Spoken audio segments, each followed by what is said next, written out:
All right, let's dive into an incredible story. Picture this. You're a young pilgrim, Sudhana. You have spent years traveling, learning from anyone and everyone, all in a quest for enlightenment. And after all that searching, you finally find yourself standing before a magnificent tower. This is it, the home of Maitreya, the coming Buddha. Let's join Sudhana as he takes that final step. So Sudhana pays his respects, and he makes this one very simple request. He just asks Maitreya to open the door. He has absolutely no idea that what he's about to see on the other side is going to completely change his understanding of, well, everything. This is that moment. And just like that, with a literal snap of his fingers, Maitreya swings the doors wide open and welcomes him in. Sudhana steps across the threshold, the doors close behind him, and he is sealed inside a reality that, you'll see, defies all logic. Okay, to even begin to wrap our heads around what Sudhana sees next, we need this one word, asankhyeya.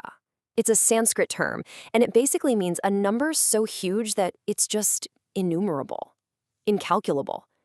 It's the kind of scale that's way beyond our normal comprehension, and honestly, it's the only word that even comes close to describing what's inside this tower. So he looks around, and what he sees is a space as vast and totally boundless as the sky itself. The ground is literally paved with an innumerable number of palaces. He looks up, and there are innumerable banners made of jewels and gold. The air is thick with innumerable beautiful fragrances, and everywhere he looks there are these incredible jeweled trees stretching out forever. It's just completely overwhelming.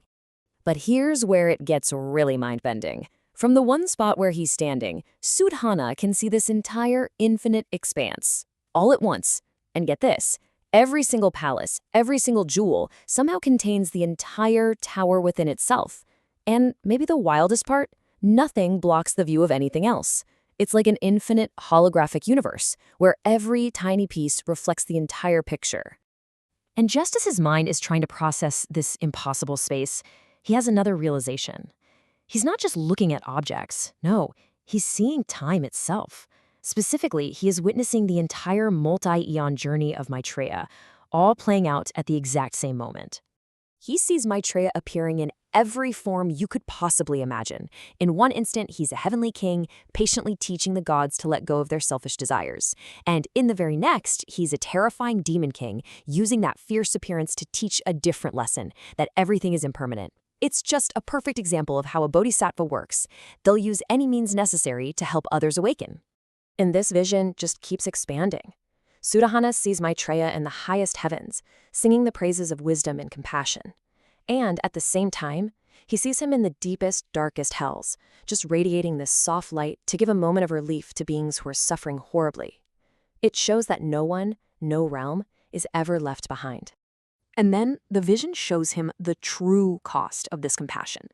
Sudhana watches, lifetime after lifetime, as Maitreya gives away everything. I mean everything. His own body, his eyes, his limbs, his blood. He gives up his family, his riches, his entire kingdom, all for the benefit of others. Every act of healing, every person rescued from danger, it all unfolds right there in front of him. Now Sudhana is completely lost in this fate, this deep meditation, watching infinite space and time unfold. When suddenly he's jolted back. He hears that same sound again, that sharp snap of Maitreya's fingers, and poof, the vision vanishes. He's back. He's standing in the tower, but it's all quiet now. The innumerable palaces, gone. The visions of Maitreya's past lives, gone. And he's just standing there, his heart probably pounding out of his chest, with the biggest question he's ever faced.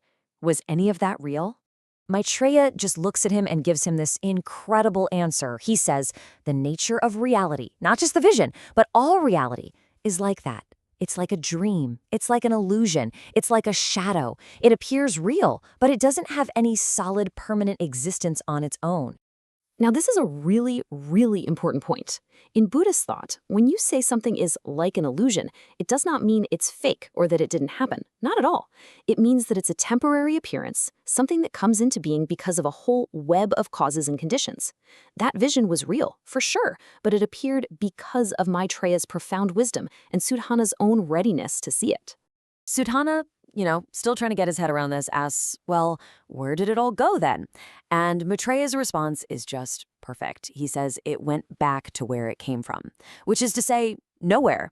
He compares it to a magic show. The magician creates all these amazing things out of thin air, right? But the illusions don't really have a home. They don't come out of a box and they don't go back into one. They're just a display. And this is the final crucial lesson of the whole experience. Maitreya explains that if the vision itself has no real home, then neither does a bodhisattva. Their true identity isn't tied to a place or a family or even a physical body. So, if not a place, where is a bodhisattva really born? Well, Maitreya tells him their true birthplace. They're born from the intense desire to achieve enlightenment for the sake of everyone. They're born from deep compassion. They're born from wisdom. These qualities, these are their real home.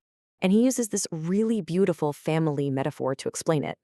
Wisdom, he says, is the mother, and skillful, compassionate action is the father. A bodhisattva is nurtured by generosity, they're raised by diligence, and they're adorned with patience. Their whole being is just a living, breathing manifestation of these incredible virtues. And now, Sudana finally gets it. That whole mind-blowing vision in the tower, that wasn't the final reward. It wasn't the end of his quest. It was a lesson. It was a deep, profound teaching designed to get him ready for what he had to do next. And so, Maitreya tells Sudana, your work here isn't done. He tells him to go find the Bodhisattva of wisdom, Manjushri, who was actually his very first teacher, to deepen his understanding even more. It shows you that the path of enlightenment isn't about reaching some finish line, it's this endless, ongoing process of learning and helping. Sudana bows, full of gratitude, and leaves to continue his journey. And that leaves all of us with a pretty big thought to chew on. This story shows us an entire universe of space and time fitting inside one little tower. So it makes you wonder, doesn't it? What kind of incredible journey, what kind of boundless potential can fit inside a single human lifetime?